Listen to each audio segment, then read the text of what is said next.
Good morning. Is it morning? It is. It's 11 o'clock. So I decided to do the Q&A now. I took a little break from work. Lizzie woke up from her post night of sleep, post pee and brekkie nap. She woke up, we went outside.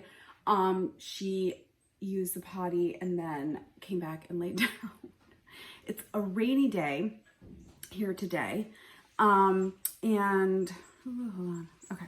So it's a rainy day here today. It is dark and dreary. And so Lizzie usually sleeps a lot during the day or just kind of chills out, which is not as active. So that's nice for me. So welcome to Kitchen Q&A. That's what I'm going to call it. I'm in my kitchen and I'm answering questions. And I'm glad you guys had entered some questions for me to answer. So that's fun. So just go down the list. So the first one I have is favorite thing you've knit to date, show and tell. And this is actually the same as another question I got from someone else, which is your favorite FO. So I'm actually wearing it. I put it on today. I actually have two, to be honest with you. But this is the first one. So this is the Hohi Locatelli All of the Lights cardigan. It's actually quite long and it has pockets. What girl doesn't love pockets in something? It is knit out of Miss Babs. I can't remember the colorway. Ooh, sorry. I got it at Rhinebeck one year. So this pattern was released for Indie Untangled. I'm just going to talk a little bit about accessibility. This pattern, not Indie Untangled, I'm sorry. This pattern was designed by Hohi Locatelli in conjunction with Primrose Yarns. I guess Primrose Yarns had asked a bunch of designers to like design some patterns for Vogue Knitting Live in New York City one year. And so a bunch of designers had designed patterns and in Primrose Yarn, and then there was like recommended yarn, blah, blah, blah. So I saw the pattern before I went to VKL and I loved it. So I went to Primrose Yarns and I looked at the yarn, and you save up money. People who've gone to yarn shows and festivals and fiber festivals and stuff, you save all your money up, right? So you go kind of expecting to make some big purchases. I'm not the smallest person. I don't knit the smallest size. And the amount of yarn I needed in Primrose Yarn for the size that I needed was going to be like $300. And I don't have that kind of money. So I was bummed out, but I really do like the pattern. So I waited until Rhinebeck and I bought some Miss Babs, which still is not, it's not like commercial yarn. It's still a commitment and you save up for it, but it was much more affordable for me. So anyway, so this is one of my favorite FOs. I love it. I loved the pattern. I enjoyed knitting it so much. I thought it was gonna be really complicated because it has so many cables and things, but it actually wasn't too bad. Hohi Locatelli is such a really amazing pattern writer. Like I've never had a problem knitting any of her patterns. And I love the yarn and I love the color and I love the feel of the yarn. I think it might be DK. Oof, I'm really sorry. I think I made a pattern page for it on Ravelry, Reluctant Knitter with no E in the knitter on Ravelry if you want to go check it out. But I just loved every minute of knitting this. I just loved it. I love the whole thing. So my second one is actually also a Hohi Locatelli pattern. This is the Suburban Wrap. I'm really into wraps. I feel like I have a ton of shawls, but I do feel like wraps I think are easier to wear for me personally. So I do like a good wrap. So this is the Suburban Wrap. I love the pattern. I love the colors. I just love it. It started off with this yarn, which was an Indian, I think it was in Rhinebeck colorway or Indie Untangled colorway specific. I honestly can't even remember. I can't even remember where it's from, but anyway, it's not terrible. But so this was the base yarn that I used for the other color inspirations. I went to my local yarn shop, Madison Wool, and she helped me pick out the gray and the yellow, and I'm just obsessed. This is Hedgehog Fibers, I do know that. Pollen, I think it's called, and they're all singles, which I'm not a huge fan of singles, but whatevs. But I love it. I love everything about it. So that's that. Sorry, the cat is being funny right now. Okay, so that's the first one. My next question is favorite snack. So I gave this a lot of thought, and I don't really have, I guess I didn't think I had a favorite snack. I just love snack foods. I like Asian snacks primarily. Those are like my favorite. But I think if I had to really just break it down, it probably would be popcorn. I really love popcorn. I eat popcorn a lot. So my favorite snack is probably popcorn. Favorite show to binge while knitting? Oh, this is really hard to, I don't know. I mean, I like true crime stuff. I really like documentaries. I just watched a documentary. It was so good. Oh, the LuLaRoe documentary. What? I binge watched that. I think it was only 4 episodes. It's on Amazon Prime. It's about the LuLaRoe, loungewear kind of line. It's really good. It's crazy. It's about MLMs and like, it's crazy. So that's probably my most recent show that I've enjoyed binge watching while knitting. Podcast recommendations. So I watch a lot of podcasts regularly. I watch The Cat Lady, Andrea the Cat Lady. I watch, and these are all knitting podcasts, knitting video YouTube podcasts. Andrea the Cat Lady, Happy Little Yarn with Amy, Knit All the Things with Lisa, Lefty Knitter with Aquila. I'll link them below, actually. I'll try to do that. Link them below. I also really love Paula. That's, what's her name? Mrs. D. Stitching with Mrs. What is it? Now I can't remember. I'll link that down below. I have it right here. Hold on one second. Let me look. Stitched by Mrs. D with Paula. I really like her. She's in England. Let's see. Yarn Curator with Naomi. I like her. I like her sister, Zoe. She's Felicity Yarn Studios. I'll try to link a bunch below. Those are all knitting podcasts. I don't really watch non-knitting podcasts, but I do listen to non-knitting podcasts. So one non-knitting podcast that I've really, really been enjoying is called Food Psych.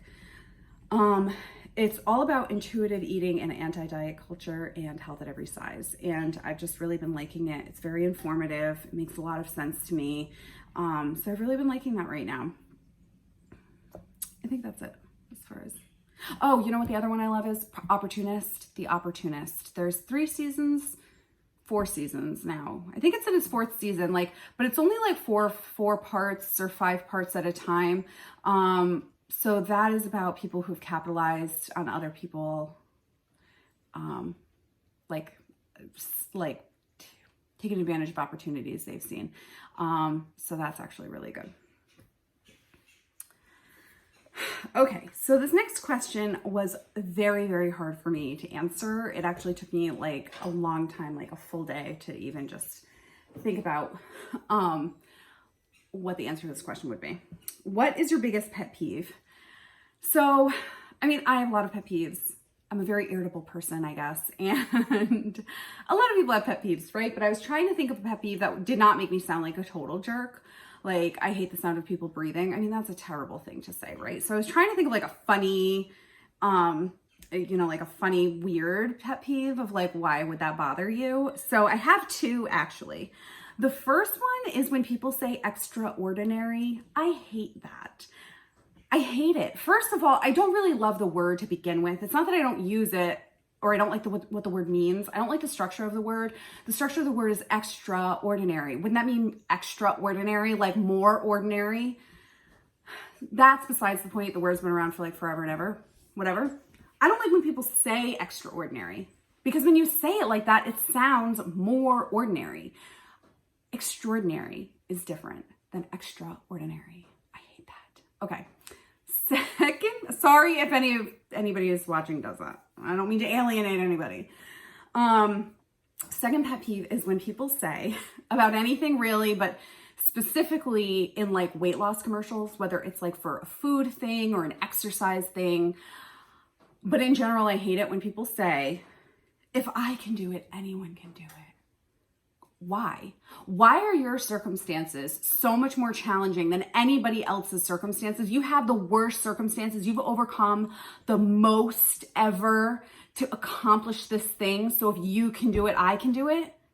I hate that. You don't know my life. You don't know anybody's life. How do you know if you could do it? What if it's an exercise thing and you're like, if I could do it, anyone can do it. What if I have no legs?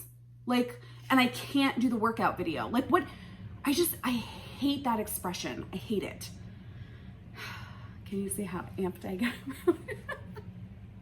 Really bothers me. Okay, moving on.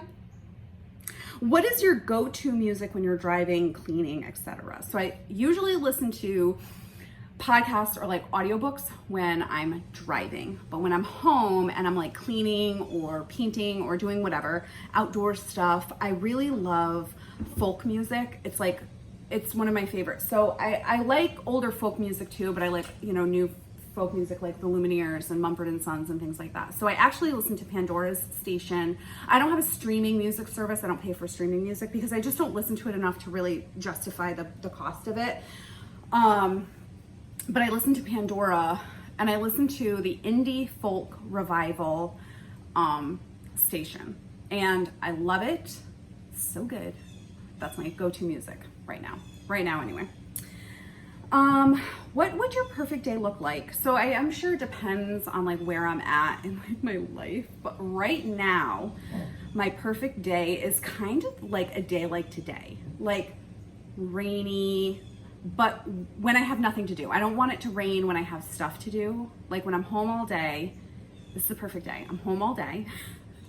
It's rainy, some thunder, dark, cozy. I have nothing to do, nothing on my agenda, and I knit and I watch movies. I love movies. I'll watch movies 100 times. I'll love new movies. I love movies I've seen a million times. And I eat snacks. That's my perfect day right now. And I wish I could do that today, but I can't because I have to work. Oh well.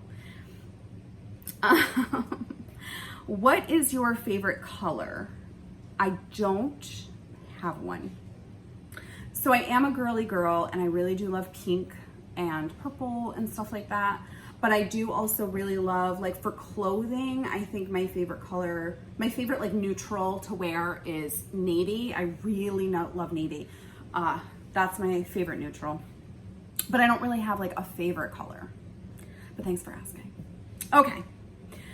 These next few are from a podcasting friend of mine. Well, she doesn't have podcasts right now. It's on hiatus, but she's knitting a love song and she sent me some very funny questions that I really love. So the first question she sent me is, who is your favorite child and why is it Lizzie? So my favorite child is Lizzie. I think it's different when it's animals. You absolutely can have a favorite. And I think even when you have human children, I think parents have a favorite. I mean, it's very diplomatic of them to say they don't have a favorite, but I mean, I think you have like a child that is like more of your, I mean, you love them both, obviously, but you're gonna have a favorite. Anyway, my favorite child is Lizzie, Miss Elizabeth Bennett, and I think it's because I got her first. She's my first real like pet that I have taken care of. So I had pets growing up, but she's like, her entire existence really depends on me. I think she has the best personality, even though she's super naughty sometimes. She's feisty and sweet and super cuddly, and I just love her. And people who have dogs have this expression of like a heart dog, like when they have a heart dog, especially if they've had numerous dogs. This is my only dog, adult, that I had as an adult. But I really do feel like I got my heart dog on my first try. Like she's just like the best thing ever.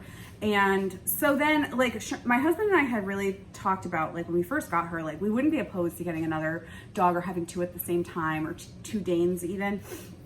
But like now I'm like, I don't know if I'd want another one because I don't know if I could love anything as much as I love Lizzie. I mean, she's my heart dog. So that's why she's my favorite. she's so cute and she's so good looking and I just love her. She's sleeping on the couch right now. She's so cute. Okay, sorry. Favorite drink to make at home? Probably coffee. I really love coffee, so that's probably it. I don't really drink, she said, coffee, tea, like alcoholic beverages. I don't really drink a lot of alcoholic beverages. In the summertime, I really got into Palomas. That is tequila and grapefruit soda. I love grapefruit, love it. It's one of my favorite flavors. So I really liked that. So it's probably my favorite drink as far as like alcoholic beverages go. But my favorite drink to make at home is probably coffee. Favorite yarn purchase? Oh no, okay. I'm like, no, I forgot to grab one. Actually, as I was thinking about it, I think this yarn for this sweater is my favorite yarn purchase so far. I don't really have one that's like my favorite that's not in a project. I think what made this my favorite was just like, I just love knitting with it. Like, I just loved it. And I love the color. Favorite FO, which is this I already talked about. A yarn that I don't know what to do with. So this is a yarn I don't know what to do with. It's actually knit by my friend Andrea, the cat lady. So she has the cat lady yarns, I think, on, I can't remember what her website is, but I'll link her website down below. So I purchased this. I don't want to say it was on a whim, but you know, she had a shop update and she had this other color, I think it was called hydrangea. It was like blues and greens, gorgeous. And when the minute I saw it, I thought of my mother-in-law, and I don't know why. It just like made me think of her. So I'm like, I'm gonna get that. I'm gonna knit something for her out of that, which I did. But then I saw this and I was like, oh my gosh, I love it. It's so bright and fun. And I really love the name of it. It's called Pink Lemonade. I don't know what it was that spoke to me. I bought it with no project in mind and now I have no idea what I'm gonna do with it. So it's actually on her Possumly Soft Merino base. It's 17 micron merino, 100% 17 micron merino. And it is so soft. And I knit, the other yarn that I got from my mother-in-law is actually in the same base. And so I already knit with this base before and it's so drapey. So like, I don't know, I was thinking a hat because it's like bright and would look good up against your face, but it's not too soft to be a hat, but it's so drapey that like, I don't know, it would have to be kind of like a slouchy hat, which is fine, but I have a ton of hats.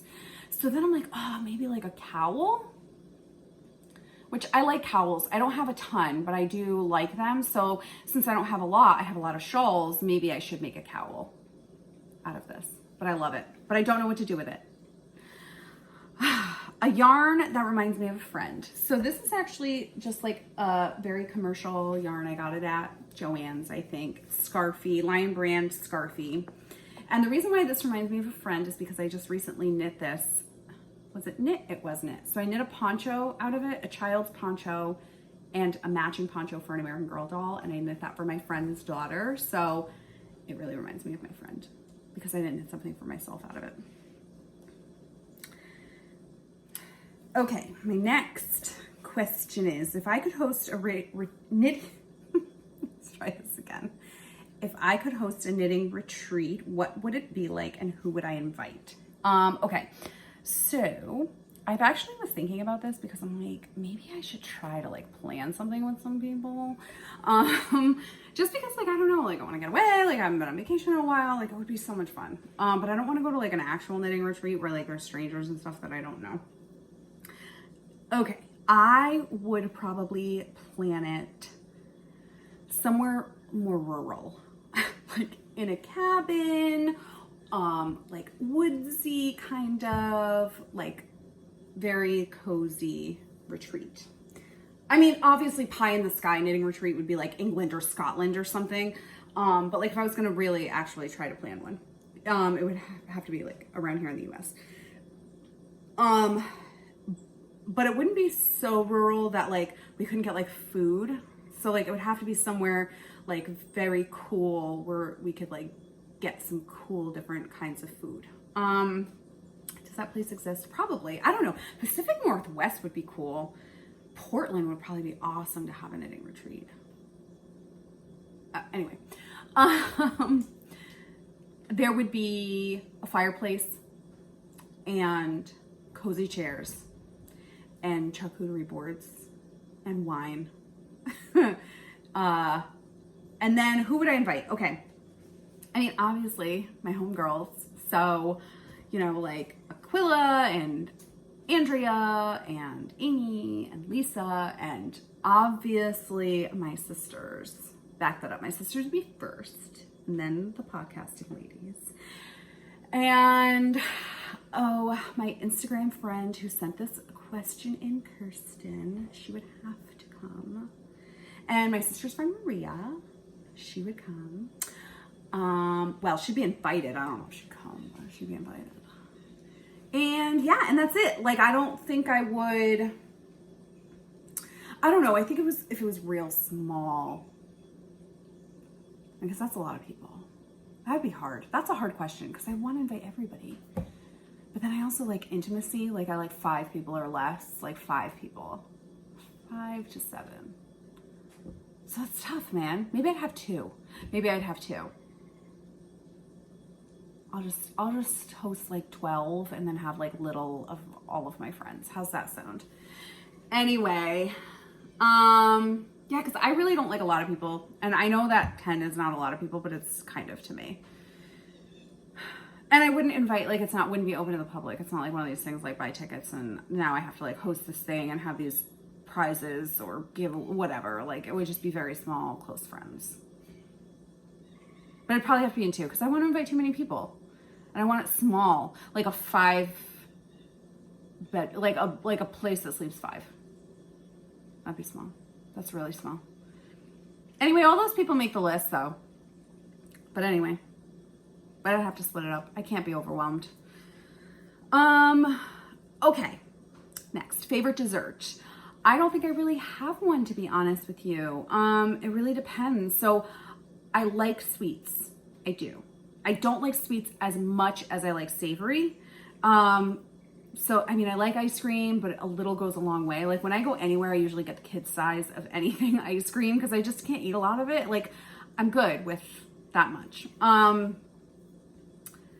I really love fresh fruit. Like if I'm somewhere that has like options and fresh fruit is one of them, I tend to pick fresh fruit over like desserty kind of things. And I love a good chocolate chip cookie. I love a good brownie, but I don't really have like a favorite.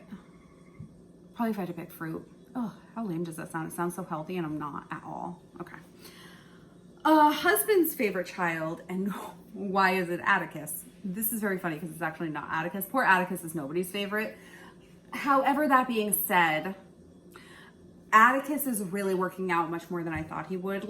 So my husband wanted a cat for the dog, basically. My friend's cat was having kittens. It was a very last minute thing. There were like 2 kittens left and I was on a Zoom thing with her and she had shown Atticus and I was like, that's it. And his name is Atticus. It's not even like I was thinking, like Lizzie's name we picked before we even knew what kind of dog we were getting. Atticus, like, I don't know, it just popped in my head. He looked like an Atticus. I don't know. So that being said, I really just thought I was gonna like have a cat. I've never had a cat before. I had cats growing up, but they were outdoor cats. So I never really had like a cat in the house. So I didn't think, this is really a long-winded answer to the question, but I think it's interesting. Well, I think I'm interesting, but anyway. So I thought it was just gonna be like a cat, you know, just hung around. This cat is the funniest cat. He is so vocal. He will just walk around the house meowing for like no reason. I mean, I'm sure there's a reason, but he's not like sick or any, like he's just like talkative. He's a very talkative cat. He's very playful. He's big, apparently. Everyone tells me he's a big cat. And like I said, I've never really had a cat before. So like, I don't know. So I had to actually Google it. And I guess normal like domestic short hair house cats are like 10 pounds, 10 to 12 pounds. He's 15 pounds. So and he's not fat. He's just like a solid, large cat, which I like. And he's cuddly. I mean, he's a typical cat. Most of the day, he's like sleeping on the bed or whatever. But like, he like sat in my lap like 3 times this morning while I was working.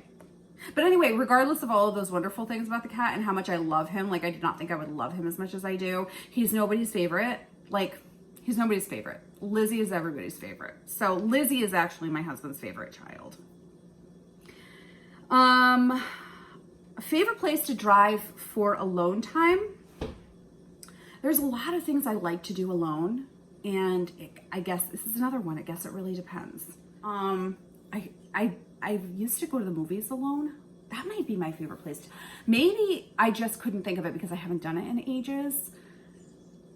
I love movies. I already said this. I love movies. I love going to the movies. I love movie popcorn. I love candy.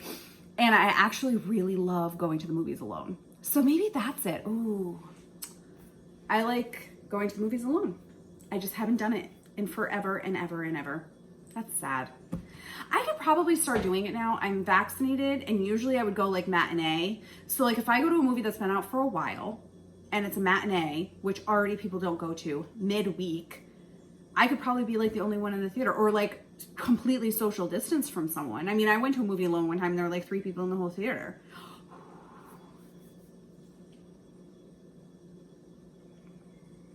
Anyway, I also like to go to lunch by myself. I do. I like it. I like doing a lot of things by myself.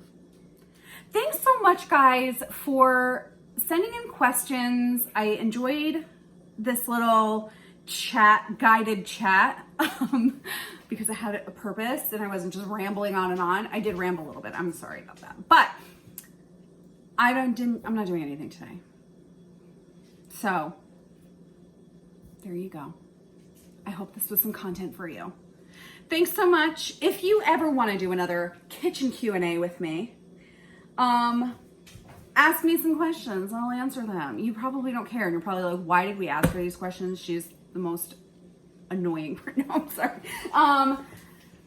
Whatever. I'm not that interesting. I'm weird, but I don't think I'm interesting. But anyway, if you ever want to do it again, we could start a thing, kitchen Q&A, with the reluctant knitter. Oh God, I need to turn this off. I'm starting to get sick of myself. See you later, Gator.